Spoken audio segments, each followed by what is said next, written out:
नमस्कार, स्वागत है आप सबका बिहार हेडलाइंस में और मैं हूं अचला श्रीवास्तव। बिहार के दरभंगा ज़िले में कुछ दिनों पहले ही रेलवे स्टेशन पर एक बॉम्ब ब्लास्ट करने की कोशिश की गई थी और ये साजिश थी दो आतंकवादियों की।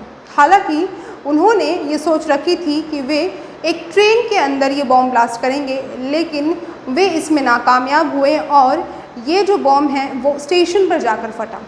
लेकिन इसके बाद से ही एक और इनपुट मिलते आ रहा है कि दरअसल बिहार और यूपी के जितने भी लेबर्स हैं, यानी कि जितने भी मज़दूर हैं, वो जिस ट्रेन से सफ़र करते हैं, अब उन ट्रेन को भी बम से उड़ाने की धमकी दी जा रही है। दरअसल आतंकवादियों का ये मानना है, या फिर कह सकते हैं कि आतंकवादी ये सोच रहे हैं कि किस तरीके से भारत में यहाँ की अर्थव्यवस्था के साथ साथ यहाँ की विधि व्यवस्था को भी एक तरीके से बर्बाद कर दिया जाए, और इसी चीज़ के लिए वो मज़दूरों को अपना निशाना बनाना चाह रहे हैं। मज़दूर जो हर राज्य में जाते हैं और सबसे ज़्यादा मज़दूर यूपी और बिहार से ही निकलते हैं।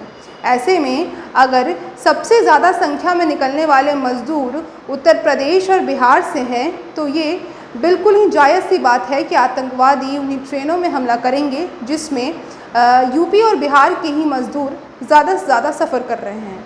ऐसे में ये बेहद ही ज़्यादा महत्वपूर्ण हो जाता है कि बिहार और यूपी के जितने भी पुलिस बल हैं वो अब इस चीज़ का ध्यान रखें कि किस तरीके से हम उन मज़दूरों को इस तरीके के बॉम्ब ब्लास्ट से बचा सकते हैं।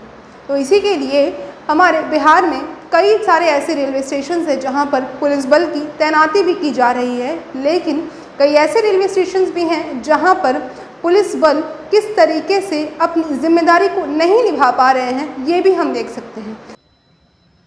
तो इसी को लेकर हमारे सहयोगी अमन झा के द्वारा एक रिपोर्ट बनाई गई है, जिसमें कि पटना के बेहद ही ज़्यादा प्रसिद्ध पटना रेलवे स्टेशन और इसके साथ ही पटना के राजेंद्र नगर टर्मिनल, इन दोनों रेलवे स्टेशंस का मुआयना किया गया, जहां हमने देखा कि पटना जंक्शन, जो कि मेन जंक्शन है, मेन रेलवे स्टेशन है पटना का, वहाँ पर तो पुलिस बल तैनात हैं और बेहद ही बेहतरीन तरीके से वहाँ पर जांच पड़ताल भी की जा रही है यात्रियों की और यात्रियों के सामानों की। लेकिन वहीं अगर हम देखें राजेंद्र नगर टर्मिनल की बात, जो कि पटना जंक्शन से बेहद ही करीब है, वहाँ पर इस तरीके की बिल्कुल भी कोई भी चीज़ें नहीं दिख रही हैं।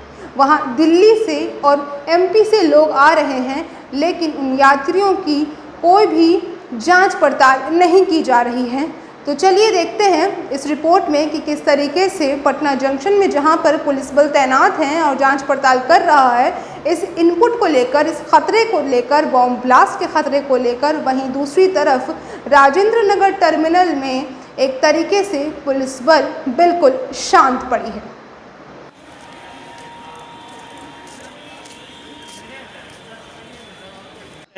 कहाँ से आ रहे हैं आप?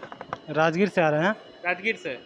तो यहाँ पे जब उतरे तो अब तो आप क्रॉस कर रहे हैं तो डायरेक्ट बाहर निकलिएगा, तो कुछ बैग सब चेक हुआ सिक्योरिटी पर्पज से? नहीं, कोई चेक नहीं हुआ। कोई मशीन डिटेक्टर, मेटल डिटेक्टर सब लगा हुआ है? कुछ नहीं। कुछ नहीं है। कुछ। कहाँ से आ रहे हैं? दिल्ली से। दिल्ली से। यहाँ पे जब उतरे तो कोई बैग चेक सब हुआ है? हाँ। कहाँ पे हुआ है? Bag check? हाँ, बैग चेक हुआ है या फिर मेटल डिटेक्टर से आपका बॉडी चेक हुआ है? नहीं। ऐसा कुछ सिक्योरिटी पर्पज से कुछ चेकिंग नहीं हुआ है? नहीं। बाबा कहाँ से आ रहे हैं आप? हम आ रहे हैं जंदाहा से। जंदाहा से। तो यहाँ पे आए हैं तो कुछ बैग वैग चेक हुआ है नहीं। आपका?